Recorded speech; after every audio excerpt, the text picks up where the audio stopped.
সাপ্তাহিক ছুটির দিন, বাইরে বৃষ্টি হচ্ছে। সবাই চাইলো খিচুড়ি খেতে, তাই আমি বাসায় যা যা ছিল তাই দিয়ে খিচুড়ি রান্না করে নিলাম। আসসালামু আলাইকুম প্রিয় দর্শক, আশা করছি সকলে অনেক ভালো আছেন। আজ আমি খুব সাধারণ একটা খিচুড়ি রান্না নিয়ে চলে আসলাম। যেহেতু এটা ফুলকপি সিজন না, এরপরেও আমি যখন মাঝে মাঝে বিগ বাজার যাই তখন ফ্রেশ ফুলকপি দেখলে আমি নিয়ে রাখি, কারণ বাচ্চারা যখন নুডলস খায় তখন এই সবজিগুলো আমার রাখতে হয়। যাই হোক, এবারে আমি 250 গ্রাম মুগ ডাল হালকা ভেজে নিয়েছি, 250 গ্রাম মসুর ডাল নিয়েছি এবং ভাতের চাল 500 গ্রাম নিয়েছি, অর্থাৎ সমান সমান করে মোট এখানে 1 কেজি চাল এবং ডাল নিয়েছি। আর এই খিচুড়িটা তো ভাতের চালের থেকে আর বেস্ট কিছুই হতে পারে না। এরপরে চালগুলো সাইডে রেখে নিয়ে সবজিগুলো হালকা করে ভেজে নেব।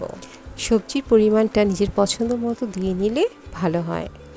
আমি এখানে দিয়েছি গাজর, আলু এবং ফুলকপি, সাথে কয়েকটা ডালও দিয়ে নিয়েছি।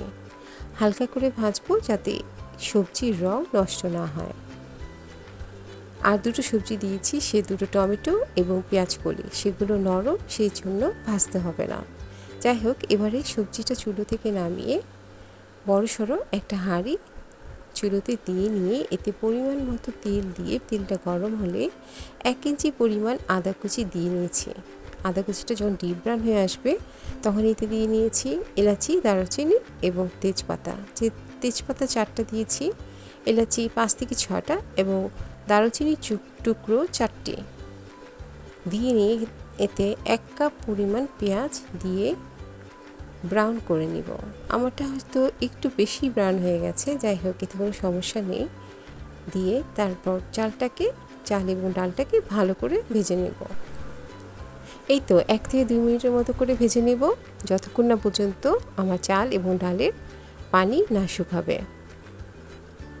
ভাজার পর যখন চাল এবং ডালটা পানি শুকিয়ে ঝরঝরা হয়ে আসবে তখন এতে আমি মশলা অ্যাড করব। এখানে হলুদ গুঁড়ো দিয়েছি 1 চা চামচ, মরিচের গুঁড়ো আধা চা চামচ, ঝাল খেতে চাইলে 1 চা চামচ দিবেন মরিচের গুঁড়ো। তারপর দিয়েছি 1 চা চামচ জিরার গুঁড়ো, 1 চা চামচ ধনিয়া গুঁড়ো। চাল ডালের সাথে ভালো করে মিলিয়ে কিছুক্ষণ ভেজে নিচ্ছি। এরপরে দিয়ে নিব 2 চা চামচ ভর্তি করে আদা রসুন।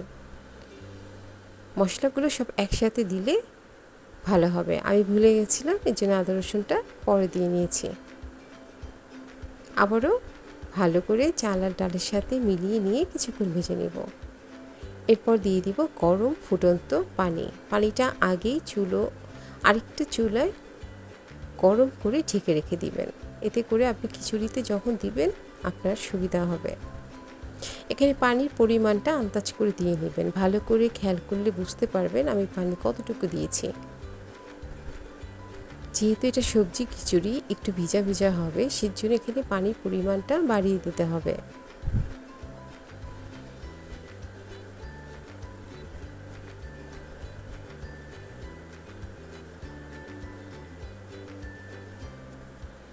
স্বাদ মতো লবণ দিয়ে ভালো করে মিলিয়ে দিয়ে ঢেকে দিলাম 5 মিনিটের জন্য।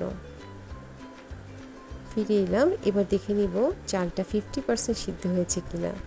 যদি সিদ্ধ হয়ে যায় এরপরে আমি ভেজে রাখা আলু এবং গাজরটা দিয়ে নেব। দিয়ে আবার ভালো করে নাড়া দিয়ে আবারও ঢেকে দিব 5 মিনিটের জন্য। ফিরে এলাম 5 মিনিট পর, এসে দেখব এবার খিচুড়ি এবং আলু গাজরটা কতটুকু সিদ্ধ হয়েছে। এবং অবশ্যই খিচুড়ির পাতিলের মাঝখানে ভালো করে নাড়া দিতে হবে যাতে মাঝখানটা না লেগে যায়। 80% সিদ্ধ হয়ে গেলে এরপরে আমি ফুলকপি এবং পেঁয়াজ কলিটা দিয়ে নিয়ে ভালো করে একটু নাড়া দিয়ে আবারও ঢেকে দিব।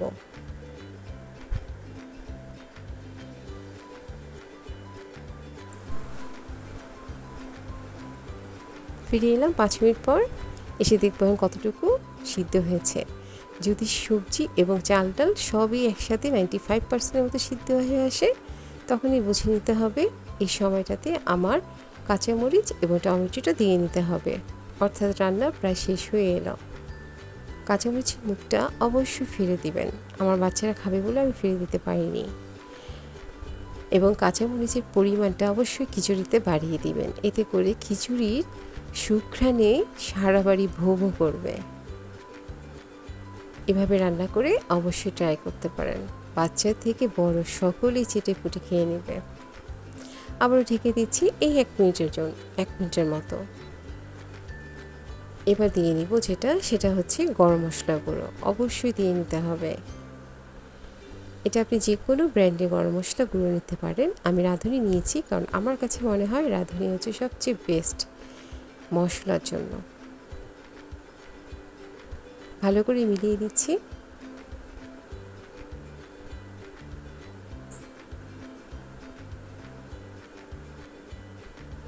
মিলিয়ে দিয়ে জাস্ট আমি 1 মিনিটের জন্য ঢেকে দিয়ে আবার ফিরে এসেছি।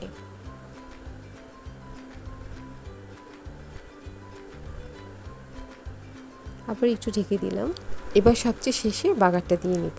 পাশের চুলোতে কড়াইতে সামান্য পরিমাণ সরিষার তেলটা দিয়ে গরম হলে শুকনো মরিচটা দিয়ে নিব। আমি গরম না হতেই শুকনো মরিচটা বোকার মতো দিয়ে নিয়েছিলাম। যাই হোক, শুকনো মরিচটা যখন ফুলে উঠবে তখন এতে পেঁয়াজ এবং রসুন কুচি দিয়ে নিব।